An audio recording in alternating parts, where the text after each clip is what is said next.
Hi everyone. आप सभी को पता है हम अपनी कंप्लीट पॉलिटी कर रहे हैं for SSC GD exam 2025। Total ये जो हम करेंगे 13 लेक्चर में करेंगे, जिसमें से हमारा 9वां लेक्चर है, ये 9th लेक्चर है और हमारे आने वाले लेक्चर और बचे हुए हैं, 4 लेक्चर और आएंगे और टोटल 13 लेक्चर में आपकी पॉलिटी में कवर करा रहा हूँ।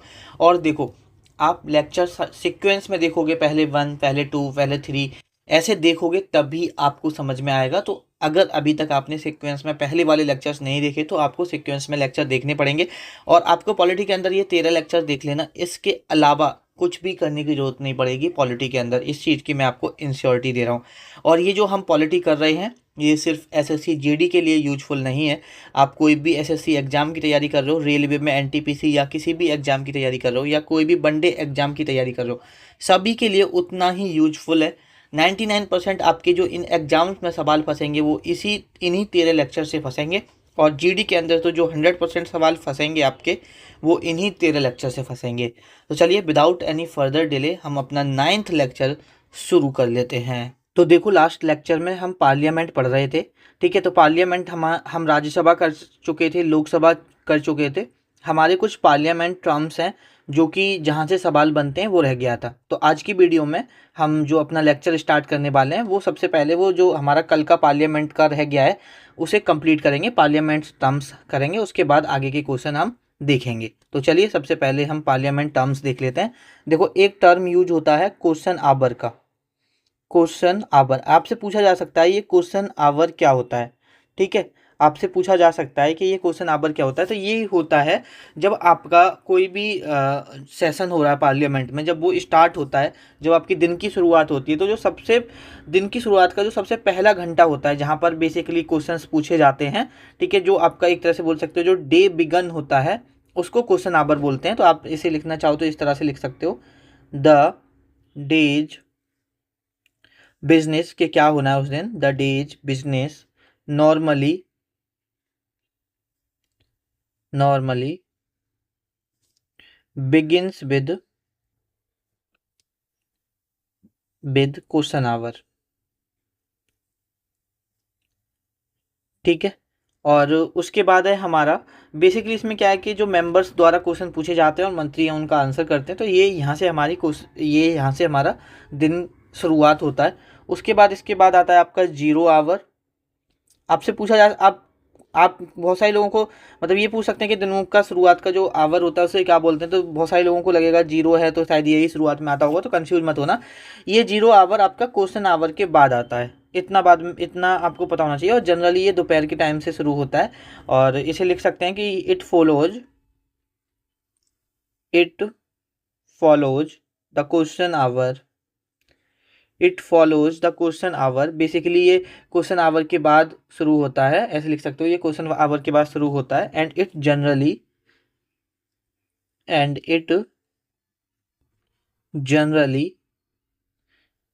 Begins at noon. और जनरली ये कब स्टार्ट होता है, नून में। ठीक है, दोपहर के टाइम, बिगिंस एट नून। उसके बाद एक मैंने आपको वर्ड पढ़ाया था, कोरम। मैंने एक वर्ड आपको पढ़ाया था, कोरम। मैंने आपको कोरम जब समझा रहा था, तो लिख लो, मैं लिखवा देता हूँ। मैं समझ तो आप पहले गए होंगे और बता दूंगा फिर से। Number minimum number of members whose presence minimum number of members whose presence is essential. मतलब आपके हाउस में, आपके सदन में कम से कम लोगों की संख्या जो कि उपस्थित होना जरूरी है वो होता है। और ये कितना होता है, 1/10 of of total number of member of house.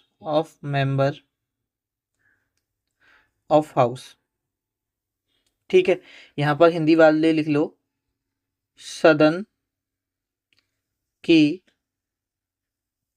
कुल संख्या का 1/10, न्यूनतम सदस्य संख्या है। न्यूनतम सदस्य सदस्य संख्या है। ये बात आपको पता होनी चाहिए। जिसकी उपस्थिति आवश्यक है, ठीक है, जिसकी उपस्थिति होना आवश्यक है, ये आप आगे ऐड ऑन कर सकते हैं। तो कोरम में बस यही है कि कोरम होना, जैसे लोकसभा में आपका कुछ भी डिस्कशन होना है तो उसके लिए कोरम होना जरूरी है। कोरम का मतलब 1/10 मेंबर, जितने टोटल मेंबर हैं उसके 1/10 मेंबर होना जरूरी है, तभी आपका काम होगा। उसके बाद दो टर्म है, जिनको दो टर्म है आपके। एक है आपका नो कॉन्फिडेंस मोशन, जो जब मैं बीच में पढ़ा रहा था तो वहाँ पे आया था, तो मैंने बताया था कि बाद में मैं आपको पढ़ाऊंगा नो कॉन्फिडेंस मोशन। और एक है आपका सेंसर मोशन। अब यहाँ पर सवाल डेप्थ में जब बनते हैं, स्टेटमेंट वाइज बनते हैं और डेप्थ में बनते हैं, तो यहाँ से बच्चे कंफ्यूज हो जाते हैं कि सेंसर मोशन और आपका नो कॉन्फिडेंस मोशन क्या है। आज मैं आपको इस तरह से पढ़ा दूंगा नो कॉन्फिडेंस मोशन और सेंसर मोशन, कि आज के बाद आपका भी डिफ्रेंशिएट में दिक्कत नहीं होगी आपको। तो यहाँ पर अब आप एक जगह एक तरफ हेडिंग डाल लो अपनी, no confidence motion, no confidence motion, ठीक है, जिसको हिंदी में बोलते हैं हम अविश्वास प्रस्ताव। अविश्वास प्रस्ताव, प्रस्ताव, ठीक है। एक तरफ आप दूसरी तरफ डाल दो आप यहाँ पर आपका सेंसर मोशन। सेंसर मोशन ये क्यों लाया जाता है वो भी बता दूंगा, ठीक है। सेंसर मोशन को बोलते हैं निंदा प्रस्ताव, निंदा प्रस्ताव। देखो, जो आपका नो कॉन्फिडेंस मोशन है ना, वो किसी भी सरकार को गिराने के लिए किया जाता है। जैसे कि सपोज कोई एक हमारी यूनियन गवर्नमेंट है, अभी सपोज बीजेपी की सरकार है। कांग्रेस को कल को ये लगता है कि बीजेपी के साथ उतने अब मेंबर है ही नहीं, उतने मिनिस्टर्स है ही नहीं कि वो अपनी सरकार बना सके, या कुछ मिनिस्टर्स उसे जो पहले कह रहे थे कि हम बीजेपी में, अभी वो बीजेपी में नहीं है, ठीक है। मतलब वो सपोज कुछ मिनिस्टर्स किसी और पार्टी में चले गए, तो वहाँ पर कोई भी गवर्नमेंट, मतलब अपोजिशन, नो कॉन्फिडेंस मोशन लेके आ सकती है। नो कॉन्फिडेंस मोशन किसी भी सरकार को गिराने के लिए लाया जाता है, कि अगर बेसिकली किसी भी गवर्नमेंट को, जैसे अभी बीजेपी है और प्रधानमंत्री आपके गवर्नमेंट में है, प्रधानमंत्री हैं और नरेंद्र मोदी गवर्नमेंट में, तो नरेंद्र मोदी प्रधानमंत्री आपके जब तक ही रहेंगे जब तक जो मेजोरिटी है उनके साथ रहेंगे, जो मेजोरिटी ऑफ मिनिस्टर्स हैं जब तक नरेंद्र मोदी के साथ रहेंगे। अगर कुछ मिनिस्टर्स और दूसरी गवर्नमेंट के पास चले जाते हैं, सपोज कांग्रेस के पास चले जाते हैं, और वो उनको मेजोरिटी नहीं मिलती है, तो कभी भी उनकी सरकार गिर सकती है।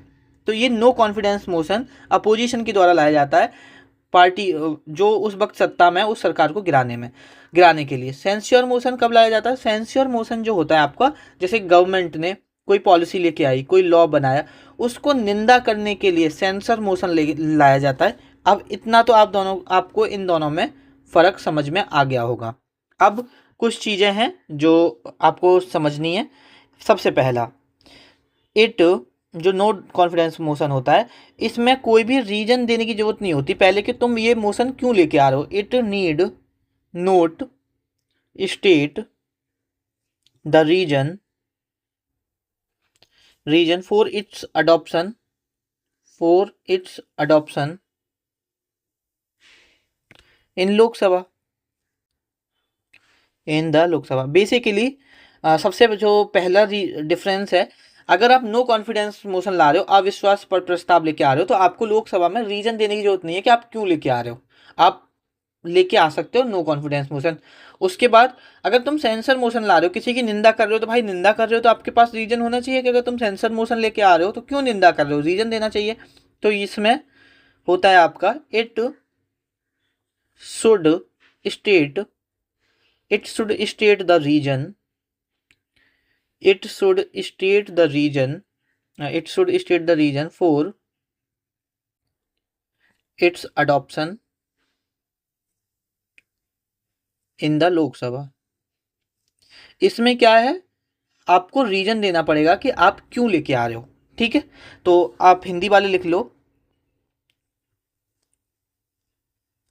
लोकसभा में इसे स्वीकार करने का कारण, स्वीकार करने का कारण बताना आवश्यक नहीं है, बताना आवश्यक नहीं है।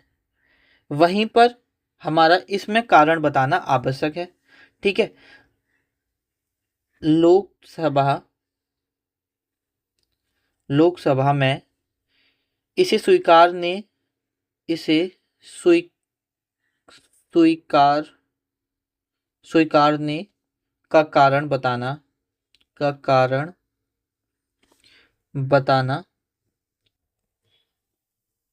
आवश्यक है। ये समझ में आ गया होगा। दूसरा जो डिफरेंस है सेंसर मोशन और इसमें, जो कि आपको पता होना चाहिए, पेपर में सवाल बनता है, इसमें जो ये जो मोशन लाया जाता है, नो कॉन्फिडेंस मोशन लाया जाता है, ये आपके ऐसा तो है नहीं कि किसी एक पर्टिकुलर इंसान के लिए लाया जाएगा। ये जो मोशन है भाई, ये तो पूरी गवर्नमेंट के लिए, जो काउंसिल ऑफ मिनिस्टर्स होते हैं, पूरी गवर्नमेंट के लिए लाया जाएगा। तो ये लिखो, it can be moved against the entire council of ministers only. अब भाई देखो, सरकार गिरानी है तो किसी तुम एक काउंसिल ऑफ मिनिस्टर के अगेंस्ट लेके आओगे तो एक को हटने से तो सरकार नहीं गिरेगी। आप पूरे गवर्नमेंट जो उस वक्त रूल में है, सभी जो काउंसिल ऑफ मिनिस्टर्स हैं, सभी के अगेंस्ट लेके आओगे। ठीक है, तो ये सभी के अगेंस्ट आता है। ठीक है, और जो आपका सेंसर मोशन होता है, वो कोई बंदा जैसे कोई मिनिस्टर है, कोई आपका होम होम मिनिस्टर है, डिफेंस मिनिस्टर है, वो पर्टिकुलर कोई बंदा कोई पॉलिसी लेके आता है और वो गलत है, वो पॉलिसी का निंदा करना है आपको, तो वो तो किसी पर्टिकुलर इंडिविजुअल के अगेंस्ट भी हो सकता है, इंडिविजुअल मिनिस्टर के अगेंस्ट हो सकता है, या इंडिविजुअल का या ओवरऑल काउंसिल ऑफ मिनिस्टर्स के अगेंस्ट भी लेके आ सकते हो। ठीक है, तो ये यहाँ पर it can be moved against an individual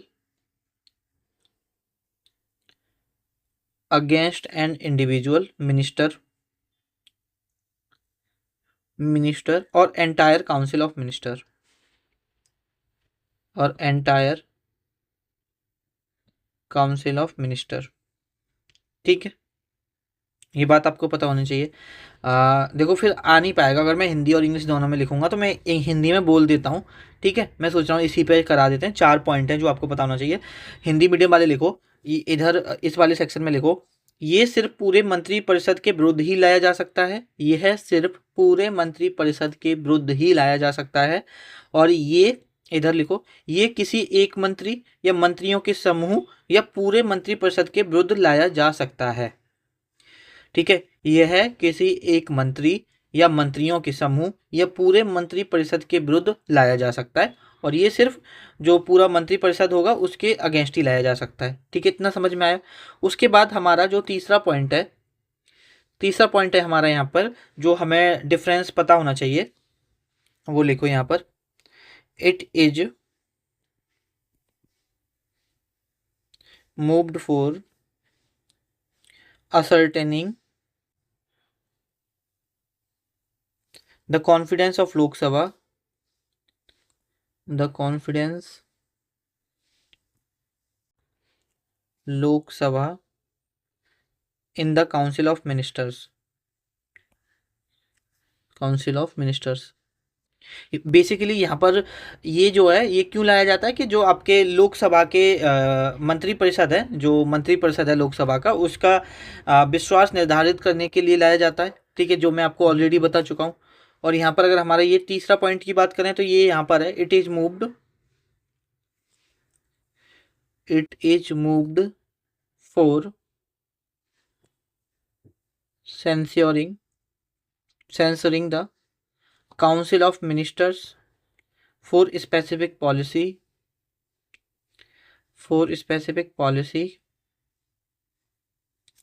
and actions. और जो आपका सेंसर मोशन है वो क्यों लाया जाता है? कोई स्पेसिफिक पॉलिसी है या कोई एक ऐसा पर्टिकुलर एक्शन लिया गया है किसी मिनिस्टर के द्वारा या काउंसिल ऑफ मिनिस्टर्स के द्वारा, जिसको निंदा करने के लिए ये लाया जाता है। हिंदी वाले लिख लो, इधर की साइड लिखो, थर्ड पॉइंट आपका नो कॉन्फिडेंस मोशन, अविश्वास प्रस्ताव में यह मंत्रिपरिषद में लोकसभा के विश्वास के निर्धारण हेतु लाया जाता है। यह मंत्रिपरिषद में लोकसभा के विश्वास के निर्धारण हेतु लाया जाता है। और अगर हम इस थर्ड पॉइंट की बात करते हैं इधर निंदा प्रस्ताव में, तो इधर लिख लो, ये मंत्रिपरिषद की कुछ नीतियों या कार्यों के खिलाफ निंदा करने के लिए लाया जाता है। ठीक है, उसके बाद जो हमारा लास्ट पॉइंट है हमारा यहाँ पर चार जो बेसिक डिफरेंस है, it is passed in Lok Sabha, बहुत इंपॉर्टेंट है ये, ऐसे मत लिखो, ये ऐसे लिखो, if it is passed in Lok Sabha the council of ministers must resign from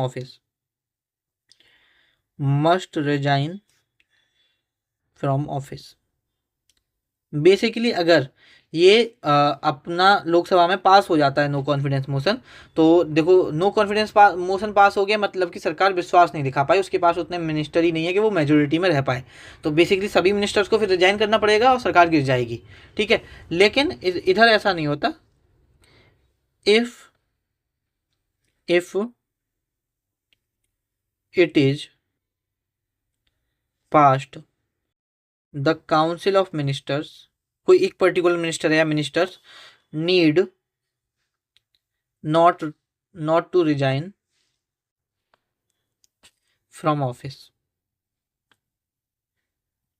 Hindi वाले इधर लिखो, यदि यह लोकसभा में पारित हो जाए तो मंत्रिपरिषद को त्यागपत्र देना ही पड़ता है। यदि ये लोकसभा में पारित हो जाए तो मंत्रिपरिषद को, आपका क्या बोलते हैं उसे, मंत्रिपरिषद को त्यागपत्र देना ही पड़ता है। ठीक है, रिजाइन देना ही पड़ता है। उसके बाद इस बार इधर लिख लो, यदि यह लोकसभा में पारित हो जाए तो मंत्रिपरिषद को त्यागपत्र देना आवश्यक नहीं है। ठीक है, तो ये हमारा बेसिक डिफरेंस है नो कॉन्फिडेंस मोशन में और आपका सेंसर मोशन में। तो ये चीज़ आपको इतना समझ में आ गया होगा। उसके बाद मैं इसे रफ कर देता हूँ, आप नोट कर लेना। देखो एक और चीज़, जो पार्लियामेंट होता है, ये तो वैसे मैं शायद आपको करा भी चुका हूँ कि जो पार्लियामेंट होता है, जो आपका पार्लियामेंट होता है, उसके पास इतनी पावर होती है कि वो किसी भी राज्य की सीमाओं को बदल सकता है। ठीक है, तो वो तो आपको पता ही है, हम जब आर्टिकल हमने 3 देखा था तो वहाँ पे हमने किया था ये शायद। उसके बाद एक और चीज़ देखो, काउंसिल ऑफ मिनिस्टर्स बनाए जाते हैं, आपको ये तो पता होगा, काउंसिल ऑफ मिनिस्टर बनाए जाते हैं, एग्रीकल्चर मिनिस्टर है, एनिमल हस्बेंड्री मिनिस्टर है, ये वो है। तो जो आपके 15% होंगे ना, 15% of total, 15% of total number of member, total number of member of Lok Sabha या house of the people, of house of the people, जिसको हम क्या बोलते हैं, लोकसभा भी बोलते हैं, Lok Sabha can B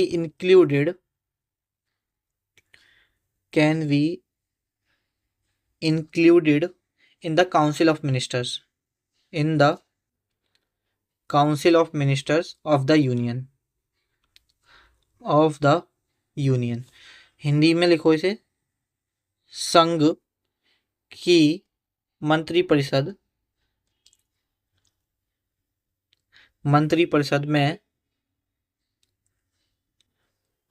Lok Sabha, most important है ये, कई बार पूछा गया है कितने % मेंबर्स होते हैं काउंसिल ऑफ मिनिस्टर्स में लोकसभा से।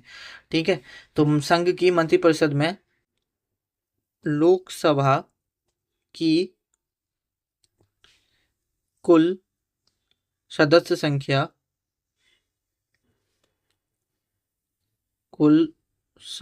संख्या का 15% सम्मिलित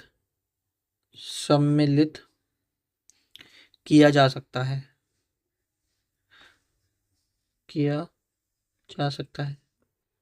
बेसिकली जो आपके लोकसभा के मेंबर्स हैं और जो आपको काउंसिल ऑफ मिनिस्टर्स बनाने हैं, ठीक है, मंत्रिपरिषद बनाना है, तो उसमें जो लोकसभा से सिर्फ 15%, मैक्सिमम आप 15% ही मंत्रिपरिषद में रख सकते हैं, ये बात आपको पता होनी चाहिए। ठीक है, तो यहाँ पर बेसिकली जो हमारे इंपॉर्टेंट पार्लियामेंट की से चीज़ें रिलेटेड थी वो हमने कंप्लीट कर ली हैं। अब हम अपने नेक्स्ट क्वेश्चन देख लेते हैं। नेक्स्ट क्वेश्चन है, are the representative of the union territory in the Rajya Sabha elected. जो राज्यसभा के how are the representative of the union territories, जो यूनियन टेरिटरी से राज्यसभा के जो मेंबर होते हैं वो कैसे इलेक्ट होते हैं, ये आपको यहाँ पर बताना है। उन्हें प्रेसिडेंट नॉमिनेट करता है, या डायरेक्ट इलेक्शन होता है, या इनडायरेक्टली इलेक्टेड होता है, कैसे होते हैं वो यहाँ पर आपको इसका आंसर देना है। तो देखो मैंने आपको बताया था, स्टेट के हों या यूनियन टेरिटरीज के, आपके इनडायरेक्टली ही इलेक्टेड यहाँ पर होते हैं। कैसे होते हैं? इनडायरेक्टली आपके इलेक्टेड होते हैं। टोटल मेंबर 250 मैक्सिमम हो सकते हैं, ठीक है। और 238 आपके स्टेट और किसके होते हैं? स्टेट एंड यूटी के होते हैं। लेकिन अभी कितने हैं? 233 हैं, और 12 आपके नॉमिनेट करता है राष्ट्रपति, ठीक है। तो वो यूटी, ऐसा नहीं है कि यूटी के राज्यसभा के मेंबर्स को वो नॉमिनेट करता है, वो तो अलग जो 12 मेंबर्स होते हैं जो science, art, literature, social science background से होते हैं, उनको अलग से रिप्रेजेंट करता है। तो हम ये ऑलरेडी पढ़ चुके हैं कैसे होते हैं, इनडायरेक्टली इलेक्टेड होते हैं। उसके बाद नेक्स्ट क्वेश्चन है हमारा,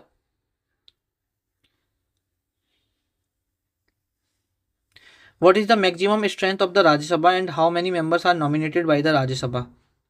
ठीक है, राज्यसभा से रिलेटेड देखो यहाँ पे सवाल है, और अभी हमने पढ़ा है। तो मैक्सिमम स्ट्रेंथ कितनी है? मैक्सिमम स्ट्रेंथ आपकी 550 है। उसके बाद 238 members nominated by the president, तो ये तो गलत है, 238 थोड़ी ना नॉमिनेटेड होते। 250 आपकी मैक्सिमम स्ट्रेंथ है, 12 मेंबर्स नॉमिनेट करता है राष्ट्रपति। तो हमारा कौन सा सही हो जाएगा? ये वाला सही हो जाएगा। अब देखो मैंने, अगर आपको, हमने पार्लियामेंट तो पढ़ ली, पार्लियामेंट है सेंटर में। स्टेट में क्या है, जो हमारा वो सवाल रह गया था ना, जहाँ हमने पार्लियामेंट डिस्कशन किया है, ठीक है। अब हम थोड़ा सा, जो हमारी लेजिस्लेचर है ना, स्टेट लेजिस्लेचर, जैसे पार्लियामेंट है वैसे ही स्टेट लेजिस्लेचर है, विधानमंडल है। तो अब थोड़ा सा हम स्टेट लेजिस्लेचर के बारे में पढ़ लेते हैं। तो हमारे यहाँ पे पार्लियामेंट भी खत्म हो जाएगा सेंट्रल लेवल पे, और हमारी स्टेट लेजिस्लेचर भी खत्म हो जाएगी। इसके स्टेट लेजिस्लेचर के मैंने आपको आर्टिकल ऑलरेडी कराए हुए हैं, लेकिन थोड़ा सा हम डेप्थ में समझ लेते हैं। जब मैं आपको आर्टिकल समझा रहा था तो मैंने बोला था कि बहुत सारी चीज़ें अगर समझ में नहीं आती तो बाद में आ जाएंगी। तो अब आप यहाँ ये क्वेश्चन तो हो ही गया। इसके बाद अब हेडिंग डाल लो अपनी, स्टेट लेजिस्लेचर, ठीक है।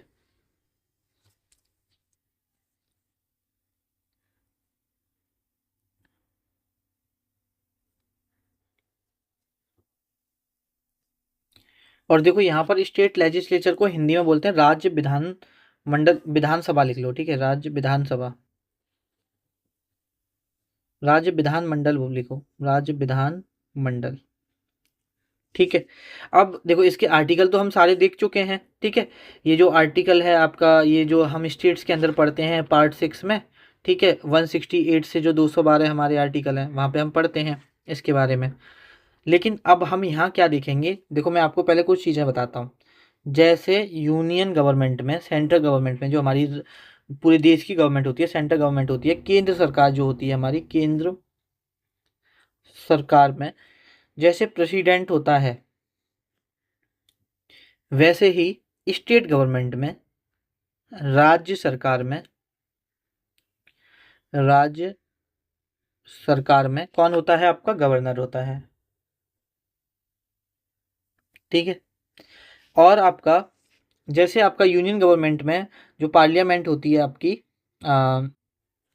प्रेसिडेंट के बाद कौन आता है? राज्यसभा आता है, राज्यसभा। यहाँ पर स्टेट लेजिस्लेचर में कौन होता है? लेजिस्लेटिव काउंसिल होती है, लेजिस्लेटिव काउंसिल होती है। और आपका इधर होता है लोकसभा, और यहाँ होती है आपकी लोकसभा की जगह legislative assembly, legislative assembly. Legislative council को बोलते हैं विधान परिषद,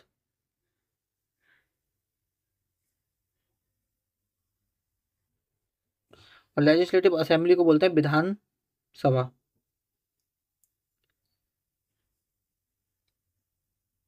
ठीक है।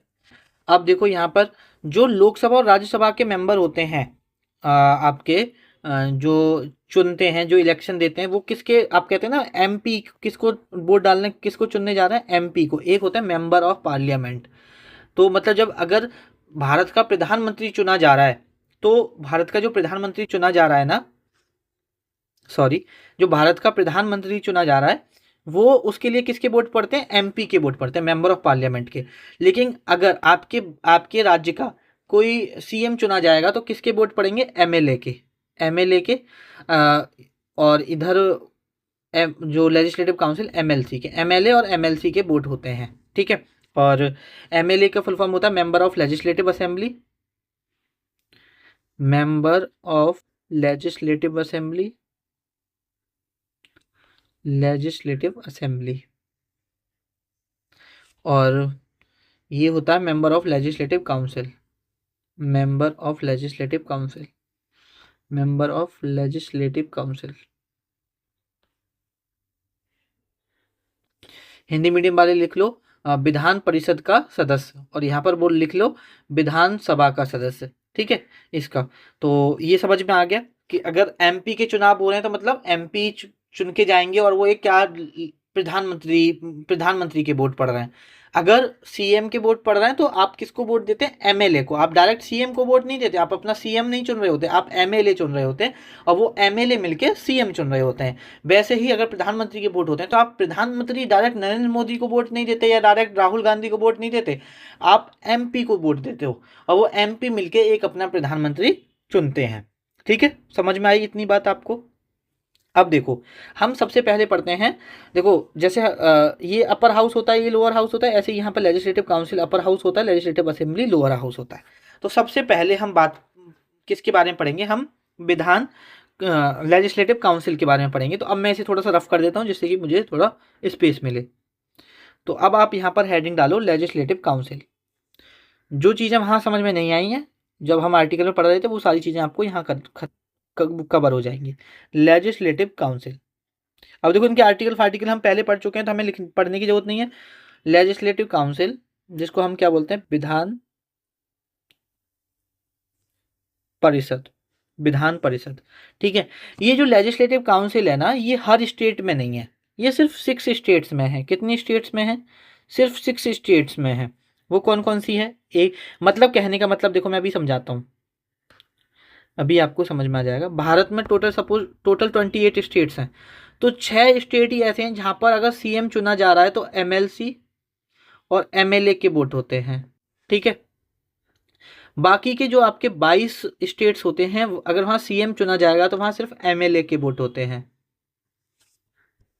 अच्छा देखो मैंने यहाँ पे एक बात अभी आपको गलत बताई कि जो आपकी 6 स्टेट है, देखो टोटल 28 स्टेट है, तो आपकी जो 6 स्टेट है ना वहाँ आपके लेजिस्लेटिव काउंसिल भी होती है ना। तो जो लेजिस्लेटिव काउंसिल होती है, लेजिस्लेटिव जो काउंसिल होती है उसके जो मेंबर्स होते हैं वो डायरेक्टली इलेक्टेड नहीं होते। जैसे राज्यसभा के डायरेक्टली इलेक्टेड नहीं होते, ऐसे ही लेजिस्लेटिव काउंसिल के डायरेक्टली इलेक्टेड नहीं होते, ठीक है। ये गलती हो गई अभी मुझसे। आप वोट देते हो एमएलए को और ये एमएलए ही एमएलसी चुनते हैं, ठीक है। तो इस तरह से अभी याद रखो। लेकिन सबसे ज़्यादा जरूरी है कि लेजिस्लेटिव काउंसिल किस किस स्टेट में है, सबसे ज़्यादा जो सवाल बनते हैं। तो आपका है यूपी, बिहार, ठीक है, महाराष्ट्र, उसके बाद है आपका कर्नाटका, उसके बाद है आपका आंध्र प्रदेश और उसके बाद है आपका तेलंगाना। तो ये 6 स्टेट में क्या है, आपकी लेजिस्लेटिव काउंसिल है। ये बात आपको यहाँ पर पता होनी चाहिए, ठीक है। अभी जो लेजिस्लेटिव काउंसिल है इसकी कुछ चीज़ें हैं, जैसे कि लेजिस्लेटिव काउंसिल में मैक्सिमम मेंबर कितने होंगे। देखो ये 6 स्टेट हैं जहाँ पर आपकी लेजिस्लेटिव काउंसिल भी है, मतलब विधान परिषद भी है, लेजिस्लेटिव काउंसिल भी है,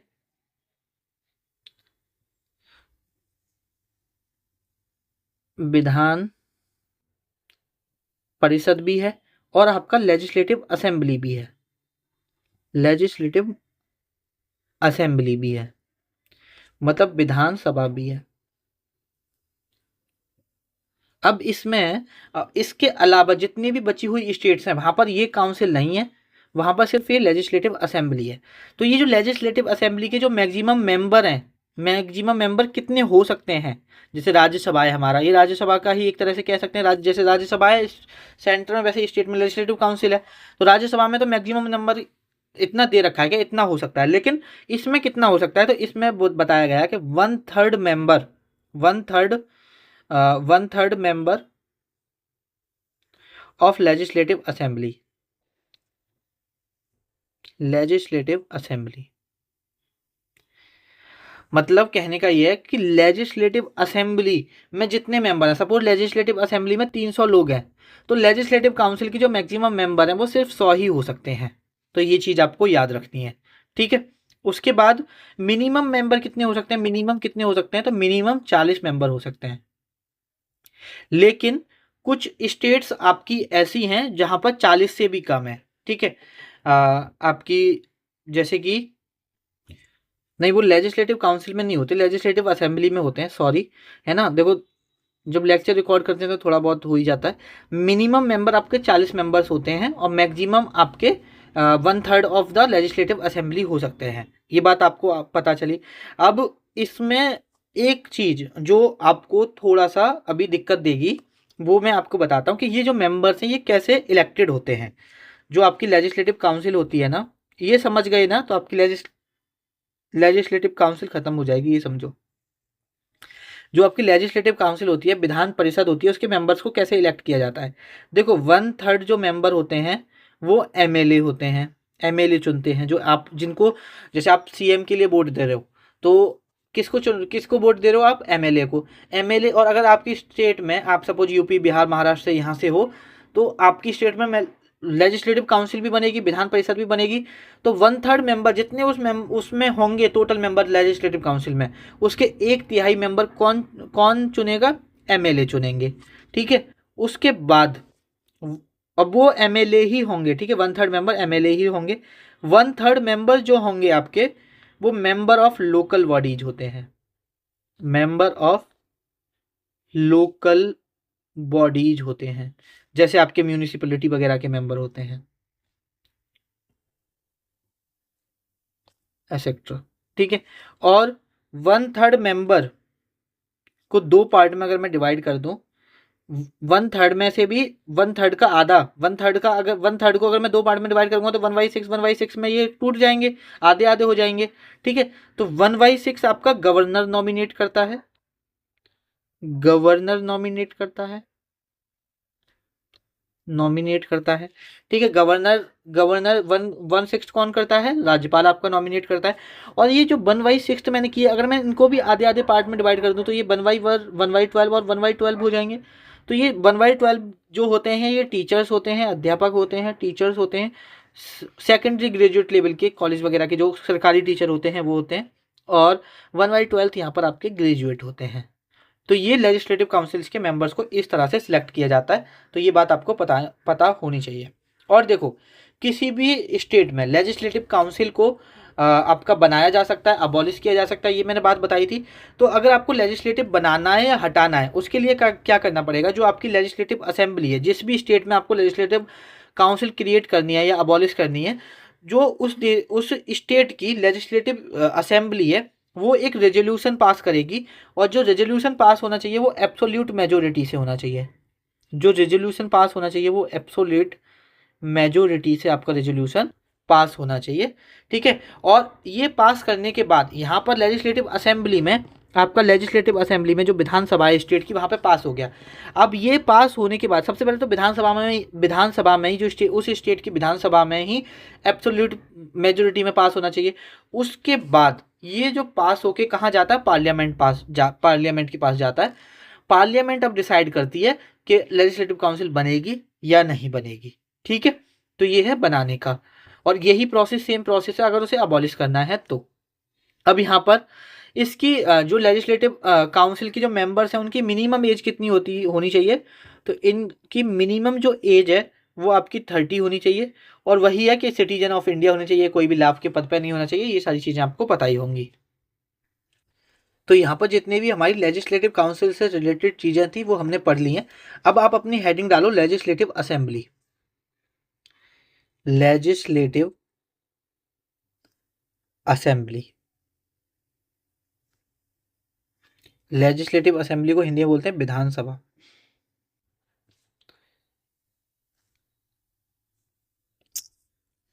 जस्ट वेट अ सेकेंड।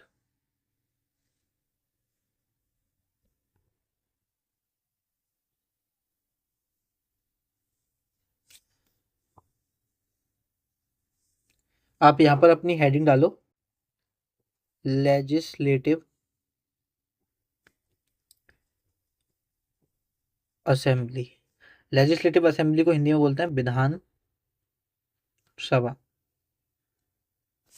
तो देखो, जो विधानसभा के मेंबर्स हैं ना, जो विधानसभा के मेंबर्स हैं हर स्टेट के लिए अलग अलग मेंबर होंगे, ठीक है।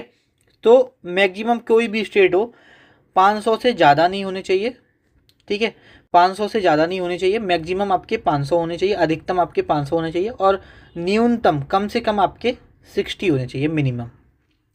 जो मैं वहाँ बता रहा था ना कि कुछ स्टेट्स में 40 से भी कम है, तो वो 40 नहीं, मतलब 60 से कम है। मतलब जैसे कुछ स्टेट्स हैं जहाँ पर 60 से भी कम है, क्योंकि वहाँ पॉपुलेशन बहुत ज़्यादा कम है। वैसे तो ये नियम था कि 60 से मिनिमम होनी चाहिए, लेकिन कुछ स्टेट्स ऐसी हैं जैसे कि आपका एक अरुणाचल प्रदेश है, एक सिक्किम है, एक गोवा है, जहाँ पर पॉपुलेशन बहुत कम है। वहाँ 60 सीट लेजिस्लेटिव असेंबली की हो ही नहीं सकती, तो यहाँ पर 30 है। और आपका एक जैसे मिजोरम है, मिजोरम में आपकी 40 है। और एक और स्टेट है नागालैंड, नागालैंड में आपकी 46 है, ठीक है। तो आ, ये बात आपको पता होना चाहिए। और लेजिस्लेटिव असेंबली में एक गवर्नर जो था, गवर्नर जो है वो एक एंग्लो इंडियन को नॉमिनेट करता था। जैसे लोकसभा में दो दो को करता था ना, ऐसे ही यहाँ पर एक को करता था, एंग्लो इंडियन को। लेकिन जो अब रिपील्ड कर लिया गया है, उसे हटा दिया गया है, ठीक है। इसके बारे में हम ऑलरेडी कई बार डिस्कशन कर चुके हैं। ड्यूरेशन, लेजिस्लेटिव असेंबली का जो ड्यूरेशन होता है, टाइम पीरियड होता है, तो वही कि एक सीएम क्या साल तक रहता है, तो आप सभी को पता है 5 साल तक होता है। फिर उसके बाद ये क्या, लेजिस्लेटिव असेंबली क्या हो जाती है, डिजॉल्व हो जाती है, भंग हो जाती है। और इसके बाद फिर ये दोबारा री इलेक्शन, फ्रेश इलेक्शन होते हैं और दोबारा से सीएम बनता है। उसके बाद आपका मिनिमम एज कितनी होनी चाहिए लेजिस्लेटिव असेंबली या एमएलए के इलेक्शन को लड़ने के लिए, तो 25। और आप सिटीजन ऑफ इंडिया होने चाहिए, ये बात तो आपको पता ही है।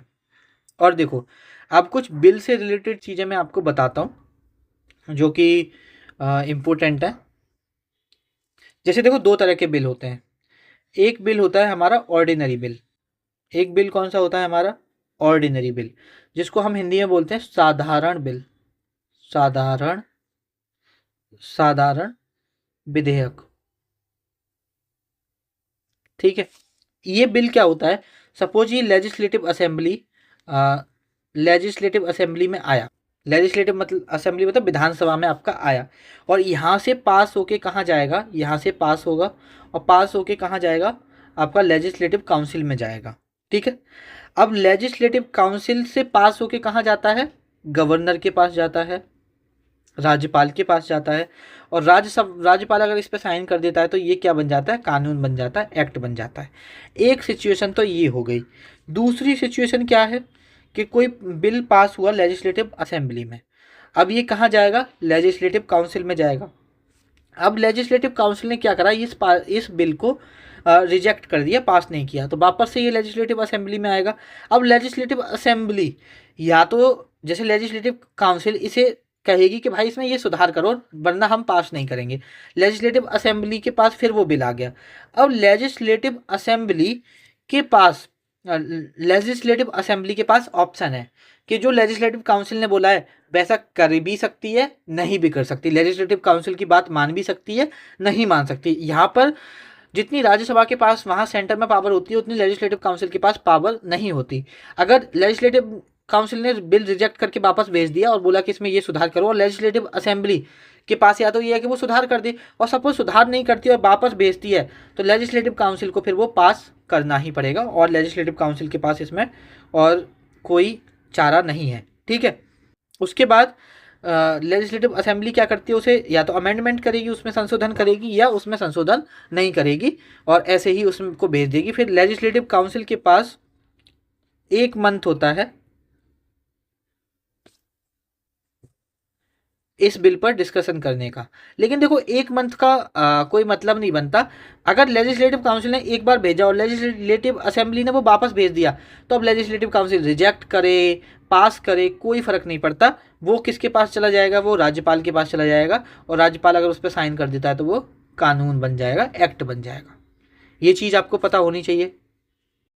और देखो, एक और केस बन सकता है जिसमें जैसे जरूरी तो नहीं है कि कोई बिल पास लेजिस्लेटिव असेंबली में ही इंट्रोड्यूस हो पहले, भाई लेजिस्लेटिव काउंसिल में भी तो कोई बिल आ सकता है, वहां से पास होके लेजिस्लेटिव असेंबली में जा सकता है। लेजिस्लेटिव असेंबली में कोई बिल आया, इन्होंने पास करके लेजिस्लेटिव काउंसिल में कोई बिल इंट्रोड्यूस हुआ, यहाँ से पास होकर लेजिस्लेटिव असेंबली में गया, विधानसभा में गया। अब विधानसभा के पास पूरी 100% पावर होती है कि ये जो बिल पास होकर आया है लेजिस्लेटिव काउंसिल से, इसे वो रिजेक्ट भी कर सकती है और उसे अप्रूव भी कर सकती है, अप्रूव करके आगे सीएम के हस्ताक्षर के लिए भेज सकती है। तो यहाँ पर लेजिस्लेटिव असेंबली ही सुप्रीम होती है, लेजिस्लेटिव असेंबली ही सुपर पावर होती है उसके पास, ठीक है। और सेंटर में देखोगे तो राज्य ऑर्डिनरी बिल के केस में राज्यसभा लोकसभा के पास में इक्वली एक तरह से देख सकते हो पावर होती हैं। ये हो गया और आपका ऑर्डिनरी बिल, साधारण बिल के केस में। अगर मैं यहीं पे बात करता मनी बिल की, अगर हम यहीं पे बात करें मनी बिल की, मनी बिल के केस में क्या होगा, मनी बिल, धन विधेयक, ठीक है। तो धन विधेयक के केस में क्या होगा, पहली बात तो जो मनी बिल है वो लेजिस्लेटिव असेंबली में ही इंट्रोड्यूस हो सकता है, जैसे वहाँ लोकसभा में इंट्रोड्यूस होता था वैसे ही यहाँ लेजिस्लेटिव असेंबली में ही इंट्रोड्यूस होगा, लेजिस्लेटिव काउंसिल में इंट्रोड्यूस नहीं होगा। फिर क्या होगा, सपोज लेजिस्लेटिव असेंबली ने बिल को पास करके कहाँ भेजा, लेजिस्लेटिव काउंसिल के पास भेजा। अब लेजिस्लेटिव काउंसिल के पास यहाँ पर 14 दिन होते हैं, वो एक्सेप्ट कर सकती है। यहाँ पर लेजिस्लेटिव काउंसिल के पास तीन ऑप्शन होते हैं, एक्सेप्ट कर सकती है, रिजेक्ट कर सकती है या रिकंसीडर के लिए भेज सकती है, ठीक है। अब यहाँ पर एक और चीज़ है, लेजिस्लेटिव काउंसिल रिजेक्ट करे, एक्सेप्ट करे या रिकंसीडर करे, उस बिल पर कोई फर्क नहीं पड़ता। लेजिस्लेटिव काउंसिल की पावर इतनी है ही नहीं कि अगर वो रिजेक्ट कर दे तो बिल रिजेक्ट कर दे, रिजेक्ट हो जाए। बस हाँ ये हो सकता है कि लेजिस्लेटिव काउंसिल ने ये बिल रिजेक्ट कर दिया था, लेजिस्लेटिव असेंबली से ये पास हुआ था, बट ये बिल आपका यहाँ से इसने पास कर दिया तो इसका मतलब ये पास हो ही जाएगा। तो आपको एक और चीज़ यहाँ पर पता चली कि जो आपका लेजिस्लेटिव काउंसिल है वो उसके पास इतनी पावर नहीं है, ठीक है। तो इसीलिए एक और क्वेश्चन बनता है कि जो लेजिस्लेटिव काउंसिल है ना, आपकी जो लेजिस्लेटिव काउंसिल है वो ये बताओ, लेजिस्लेटिव जो काउंसिल है वो सेकंड हाउस है या सेकेंडरी हाउस है। देखो अगर हम बात करते हैं लोकसभा राज्यसभा की तो वो सेकंड हाउस है, राज्यसभा है ना, लोकसभा। वहां पर यहाँ पर एक वर्ड यूज हुआ है सेकेंडरी हाउस का, सेकंड हाउस और सेकेंडरी हाउस एक तो होता है, दूसरा एक होता है पहले। सेकेंडरी का मतलब भाई तुम फर्स्ट पे तुम हो, तुम सेकेंडरी हो, तो कहने का मतलब ये सेकेंडरी है, इसके हाथ में इतनी पावर नहीं है लेजिस्लेटिव काउंसिल के पास में, ठीक है। तो ये हमारा यहाँ पर लेजिस्लेटिव जो हमारा स्टेट लेजिस्लेचर है वो भी हमारा यहाँ पर खत्म होता है, ठीक है। अब हम अपना नेक्स्ट क्वेश्चन देख लेते हैं। आई होप कि अब आपको सारी चीजें क्लियर हो गई होंगी। यहाँ पर देखो, according to the Indian constitution, right against exploitation prohibiting all forms of and traffic in human trafficking, भारतीय संविधान के अनुसार शोषण के विरुद्ध अधिकार मानव के सभी प्रकार के। अच्छा एक क्वेश्चन देख लेते हैं जो स्टेट लेजिस्लेचर से पहले मैंने आपको छुड़वा दिया था कि ये जब हम पढ़ेंगे तब करेंगे, जस्ट मैं आपको वो देखते हैं, ये वाला क्वेश्चन था ना। इन India the total number of members in the legislative council of a state having such a council shall not exceed total number of members in the legislative assembly of that state. In India the total number of member in the legislative council of state, जो आपके total number हैं legislative council के state के किसी भी राज्य के, having such a council such shall not exceed of total number of members in the legislative assembly of that state। तो मैं बताया था ना कि जो लेजिस्लेटिव काउंसिल के जो मैक्सिमम मेंबर हो सकते हैं वो 1/3 हो सकते हैं किसके, लेजिस्लेटिव असेंबली के, ठीक है। ये चीज़ हम ऑलरेडी कर चुके हैं। तो ये देखो यहाँ पर इसका आंसर भी आपका 1/3 हो गया। तो एक बार हमने जो टॉपिक पढ़ लिया वहाँ से आपके सवाल बाहर नहीं जाएंगे, तो इस चीज़ की तो आप बिल्कुल टेंशन लेना ही मत। अब हम अपने नेक्स्ट क्वेश्चन देख लेते हैं, just wait a second.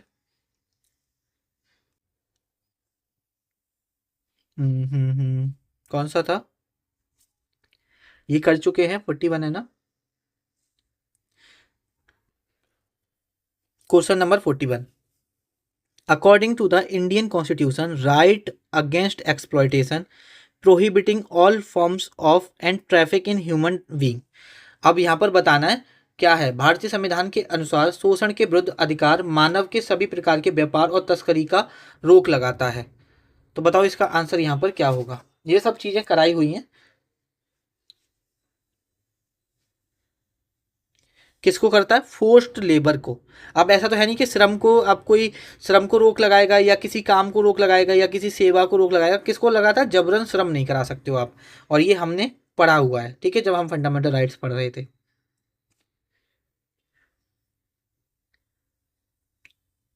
In India, the Legal Service Authorities Act provides statutory status to the legal aid movement, and it also provides for setting up the legal services authorities at the central and state and district level. देखो मैं कुछ miscellaneous करके हम करेंगे, वहाँ पर कुछ मैं आपको एक्ट कराऊंगा जो पेपर में पूछे जाते हैं, है ना। तो वहाँ पर मैं ये सारे एक्ट करा दूंगा। अभी अगर आप नोट डाउन करना चाहते हो तो देखो, ये हम किसी पर्टिकुलर टॉपिक के अंदर नहीं पढ़ेंगे, ऐसे ही कुछ एक्ट वगैरह एक साथ मैं आपको करा दूंगा। आप कहीं भी अगर नोट डाउन करना चाहते हो तो इसको याद कर लो कि जो आपका लीगल सर्विस ऑथोरिटीज एक्ट है ना, वो कौन से ईयर का है। सबसे पहले आपसे ये पूछा है कि जो आपका एक्ट है वो किस ईयर का है, तो वो 1987 का है आपका, ठीक है। जो ये आपका एक्ट था ना, वो क्या करता था? स्टेट्यूटरी स्टेटस प्रोवाइड करता था किसको? जो लीगल एड मूवमेंट था, मूवमेंट थे, ठीक है। भारत में विधिक सेवा प्राधिकरण अधिनियम विधिक सहायता आंदोलन को वैधानिक दर्जा प्रदान करता है तथा ये केंद्र, राज्य और जिला स्तर पर विधिक सेवा प्राधिकरणों की स्थापना का भी प्रावधान है। तो इसका आंसर हो जाएगा 1987। नेक्स्ट क्वेश्चन है हमारा यहाँ पर, which of the following statement given are correct. यहाँ पर आपको बताना है कि कौन सा स्टेटमेंट आपका करेक्ट है। पहला स्टेटमेंट है, directive principle of state policy is not enforceable by law. तो मैंने आपको ये कराया था ना जब हम डीपीएसपी कर रहे थे, कि जो आपकी डीपीएसपी होती है, एक तो नॉन जस्टिसेबल होती हैं, एक तो आपकी जो डीपीएसपी होती हैं नॉन जस्टिसेबल होती हैं, और नॉन इन्फोर्सिएबल होती हैं by law, non enforceable by law. तो ये स्टेटमेंट तो हमारा सही है, इसका मतलब, है ना। तो ये स्टेटमेंट तो सही है। उसके बाद दूसरा स्टेटमेंट देखते हैं, directive principle of the state, अच्छा नॉन जस्टिसेबल दे रखा है यहाँ पे। हाँ तो फिर तो ये तो बिल्कुल सही है, ये तो आराम से हो गया, दोनों स्टेटमेंट सही हैं हमारे। तो यहाँ पर कौन सा ऑप्शन ये हमारा यहाँ पे सही हो जाएगा, ठीक है। नेक्स्ट क्वेश्चन है हमारा यहाँ पर, in India the blank is the legislative branch of governance, it is in the charge of formulating laws. Bharat में शासन की विधायी शाखा है, यह कानून बनाने का प्रभारी है। Supreme court, parliament, home minister और प्रेसिडेंट। बताओ इसमें क्या आंसर होगा? कानून कौन बनाता है? भाई पार्लियामेंट बनाएगी, है ना। जिनको हम इलेक्ट करके भेज रहे हैं, जिन लोगों को हम वोट दे के भेज रहे हैं कि भाई तुम सरकार में हो, तुम हमारे फेवरेट हो, हमें ऐसा लगता है कि तुम ही अच्छी पॉलिसीज बनाओगे, अच्छे कानून लेके आओगे, तो वही तो बनाएंगे, ठीक है। तो संसद क्या बनाती है? आपके लॉज वगैरह संसद ही बनाती है। उसके बाद, in India with in the legislative branch are the houses of parliament. जो आपके कितने हाउसेस ऑफ पार्लियामेंट होते हैं ये बताना है। तो देखो इससे आसान सवाल नहीं हो सकता है, ठीक है। नेक्स्ट क्वेश्चन देखते हैं, in India also known as Bharat is, sorry, India also known as Bharat is, जो भारत है जिसे, मतलब इंडिया, यहाँ पे लिखो इंडिया, जिसे भारत के नाम से भी जाना जाता है, वह क्या है? एक फेडरल ऑफ स्टेट है, यूनियन ऑफ स्टेट्स है, यूनियन ऑफ वर्ल्ड है, या यूनियन ऑफ कंट्री है? बताओ। यहाँ पर हमने आर्टिकल 1 पढ़ा था ना, वही ये वहीं का, यहाँ का वहीं का सवाल है ये। बताओ, India also known as Bharat, क्या है भारत आपका? यूनियन ऑफ स्टेट्स है, क्या है? तो आप पढ़ते हो ना, India also known as Bharat is a union of states. क्या है? यूनियन ऑफ स्टेट्स, राज्यों का क्या है? संघ है, ठीक है। नेक्स्ट हम करेंगे आपका, the right against self incrimination fundamental right ensures that. आत्मदोष के विरुद्ध मौलिक अधिकार ये सुनिश्चित करता है कि, अब यहाँ पर 4 ऑप्शन दिए हैं। वीडियो को पॉज करो, पहले खुद से करने की कोशिश करो, तब मैं बताऊंगा आपको। यहाँ पर जस्ट बेटा सेकंड, एक कॉल आ रहा है, सॉरी भाई। यहाँ पर देखो, the right against self incrimination fundamental rights ensure date, जो आपका राइट है अगेंस्ट सेल्फ इंक्रिमिनेशन, आत्मदोष के विरुद्ध मौलिक अधिकार ये सुनिश्चित करता है। क्या सुनिश्चित करता है वो आपको बताना है। तो यहाँ पर है, no person can be compelled to provide evidence in court, किसी भी व्यक्ति को न्यायालय में साक्ष्य प्रस्तुत करने के लिए बाध्य नहीं किया जा सकता। तो बिल्कुल सही बात है। दूसरा ऑप्शन क्या कहता है, no person can be compelled to be a witness against them self, किसी भी व्यक्ति को स्वयं के विरुद्ध गवाह बनने के लिए बाध्य नहीं किया जा सकता। किसी भी व्यक्ति को अपराध स्वीकार करने के लिए बाध्य नहीं किया जा सकता। किसी भी व्यक्ति को किसी अन्य के विरुद्ध गवाही देने के लिए बाध्य नहीं किया जा सकता। तो देखो यहाँ पर बात हुई है सेल्फ इंक्रिमिनेशन की, तो उस हिसाब से बताओ यहाँ पर कौन सा आपका यहाँ पर सही हो जाएगा। आपका एविडेंस, तो देखो सेल्फ इंक्रिमिनेशन का मतलब होता है आत्मदोष, मतलब आत्मदोष के विरुद्ध मौलिक अधिकार है। मतलब कहने का मतलब ये है कि एक इंसान अपने अगेंस्ट ही विटनेस बन सकता है, अपनी गवाही खुद दे सकता है, किसी भी व्यक्ति को स्वयं के विरुद्ध गवाह बनने के लिए बाध्य नहीं किया जा सकता। ये आपका राइट अगेंस्ट सेल्फ इंक्रिमिनेशन आता है। ठीक है, नेक्स्ट है यहाँ पर हमारा, in India the blank may create and dissolve any of the union territories whose power are more limited than house of the state, Bharat में किसी भी केंद्र शासित प्रदेश का निर्माण एवं विघटन कर सकता है जिसकी शक्तियां राज्यों की तुलना में अधिक सीमित हैं। तो बताओ कौन कर सकता है, president, chief justice of India, union government या state government.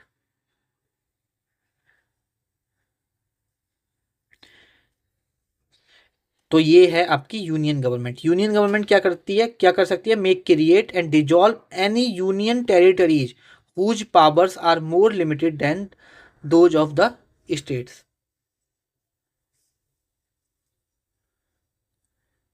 In which of the following years was the Bombay high court of India established. जो बॉम्बे हाई कोर्ट है, मैंने आपको पढ़ाया था कि जो आपका बॉम्बे हाई कोर्ट है वो कब इस्टेब्लिश हुआ था, तो वो 1962 में हुआ था, जब हम हाई कोर्ट दिख रहे थे अंडर द आर्टिकल 214। ठीक है, executive power of Indian state is vested, मैंने आपको पढ़ाया था जब हम गवर्नर के आर्टिकल देख रहे थे कि जो एग्जीक्यूटिव पावर होती है किसी भी स्टेट की, वो वेस्टेड होती है किस पे, गवर्नर पे, राज्यपाल पे। ठीक है, जाके देखो आर्टिकल, जो राज्यपाल वाले मैंने आपको आर्टिकल कराए हुए हैं। उसके बाद नेक्स्ट क्वेश्चन है हमारा यहाँ पर, which of the following is the tenure of CAG, CAG का जो टेन्योर है वो कितने साल का होता है। तो जब मैं आपको कैग करा रहा था, आर्टिकल 148 से लेकर 151 तक मैंने आपको कैग कराया, तो वहाँ पर मैंने आपको टेन्योर भी बताया था कि इसका जो टेन्योर होता है वो 6 ईयर होता है। तो इसका आंसर यहाँ पर हमारा 6 ईयर हो जाएगा। ठीक है, नेक्स्ट क्वेश्चन देखते हैं। नेक्स्ट क्वेश्चन है, complete the statement given below with respect to जज रिमूवल, न्यायाधीश को हटाने के संबंध में नीचे दिए गए कथन को पूरा करें। ठीक है, देखते हैं क्या कथन है। आप prescribe a very difficult procedure for removal of जज, न्यायाधीशों को हटाने के लिए एक बहुत ही कठिन प्रक्रिया निर्धारित करता है। क्या इसमें इसका आंसर ये होगा। उसके बाद है प्रिस्क्राइब अ वेरी फ्लेक्सिबल, मतलब किसी भी जज को हटाना हो बहुत आसान है हटाना, न्यायाधीशों को हटाने के लिए एक बहुत ही लचीले प्रकार की निर्धारित करता है। दूसरा है does not prescribe a procedure of removal of जज, मतलब जो जज है उसे हटाया ही नहीं जा सकता, न्यायाधीशों को हटाने के लिए कोई प्रक्रिया निर्धारित नहीं करता है, तो ये भी गलत बात है। उसके बाद prescribe a procedure for removal of high court जज ओनली, केवल उच्च न्यायालय के न्यायाधीशों को हटाने के लिए ही एक प्रक्रिया निर्धारित करता है। तो देखो, सुप्रीम कोर्ट हो या आपका किसका पूछा, जजेस के बारे में बात की है, हाई कोर्ट के जज हों, सुप्रीम कोर्ट के जज हों या सबऑर्डिनेट के कोर्ट के जज हों, किसी को भी हटाया जा सकता है, लेकिन उतना आसान नहीं है, डिफ़िकल्ट प्रोसेसर होता है उसका। ठीक है, किसी भी कोर्ट के जज को हटाने का डिफ़िकल्ट प्रोसेस होता है, फ्लेक्सिबल प्रोसेस नहीं होता, बट हटाया जा सकता है। ठीक है, तो हमारा यहाँ पर ए सही हो जाएगा। ठीक है, और देखो क्वेश्चंस के थ्रू हम इसलिए भी करते हैं कि बहुत सारी चीज़ें वो किसी टॉपिक में हम पर्टिकुलर नहीं पढ़ते हैं, ठीक है। बट जब क्वेश्चंस आते हैं तो वो हमने पढ़ा होता है, उसकी हेल्प से हम सारी क्वेश्चंस कर पा रहे होते हैं। और ये सारे आपके प्रीवियस ईयर क्वेश्चंस हैं, जो लास्ट ईयर आपके क्वेश्चंस पूछे गए हैं, लास्ट 2 ईयर्स के क्वेश्चन हैं आपके ये। ठीक है। तो ये यहाँ से अगर इस तरह से हम क्वेश्चंस के वाइज भी पॉलिटी कवर करेंगे ना, उससे क्या हेल्प होती है, एक तो होता है हम टॉपिक वाइज, तो बहुत सारे क्वेश्चंस हमें ऐसे मिल जाते हैं कि हमने वो टॉपिक में पढ़े ही नहीं, बट हम क्वेश्चंस वाइज अगर टॉपिक को लेके चलते हैं तो हम ऑलमोस्ट पूरी पॉलिटी कवर कर लेते हैं। ये आने वाले लेक्चर्स में आप पूरी पॉलिटी कवर कर लोगे अपनी, कंप्लीट 100% पॉलिटी आपकी कवर हो जाएगी। आपको कुछ भी अलग से, अब देखो एक चीज़ है, मैं आपको एक छोटी सी बात बताता हूँ। जीके में मैं 100%, चलो यहाँ पे ना बोल के 99% बोलता हूँ, क्योंकि देखो जीके में कभी 100% नहीं होता।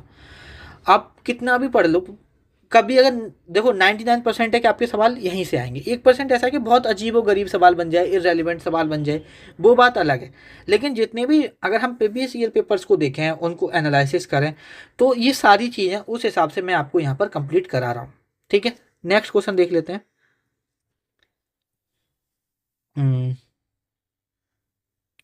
इन India, subject to provision of article 33 का C, the legislative assembly of each state shall consist of not more than the members. ठीक है, भारत में अनुच्छेद 33 आर्टिकल 33 का सी के प्रावधान के अधीन प्रत्येक राज्य की विधानसभा में अधिकतम सदस्य होंगे। कितने अधिकतम सदस्य हो सकते हैं, यहाँ पर ये पूछा है आपसे। 500, यहाँ पर आपके 500 से ज़्यादा नहीं हो सकते हैं। ठीक है, और ये मैंने आपको, जब हम देखो, मैंने आपको आर्टिकल 33C नहीं कराया था, लेकिन मैंने आपको जब हम लेजिस्लेटिव असेंबली पढ़ रहे थे अभी, जब मैंने आपको बताया था कि किसी भी लेजिस्लेटिव असेंबली के 500 से ज़्यादा मेंबर्स नहीं हो सकते हैं। ठीक है, तो जब आपको ये चीज़ पता है तो इसका आंसर आप आराम से कर लोगे। उसके बाद हम नेक्स्ट क्वेश्चन करें। चलो इस लेक्चर को अब यहीं पे ख़त्म करते हैं, फिर आगे और चीज़ें हम डिटेल में डिस्कस करेंगे, लाइक फिर और आर्टिकल वगैरह कराऊंगा आपको। तो यहाँ पर अब आपका जो इस लेक्चर को यहीं पे ख़त्म करते हैं। आपको ये लेक्चर्स कैसे लग रहे हैं, अपनी फीडबैक ज़रूर शेयर किया करो। ठीक है, और आपने टेलीग्राम चैनल ज्वाइन नहीं किया तो पीडीएफ के लिए और इम्पोर्टेंट अपडेट्स के लिए टेलीग्राम चैनल ज्वाइन कर लो, और व्हाट्सएप चैनल अभी तक ज्वाइन नहीं किया तो रेगुलर गाइडेंस के लिए व्हाट्सएप चैनल ज्वाइन कर लो, बहुत ज़्यादा ज़रूरी है। ठीक है, दोनों की लिंक नीचे डिस्क्रिप्शन में है, और आपको लेक्चर्स कैसे लग रहे हैं उनका फीडबैक ज़रूर दिया करो। ठीक है, आपसे मुलाकात होगी नेक्स्ट लेक्चर में।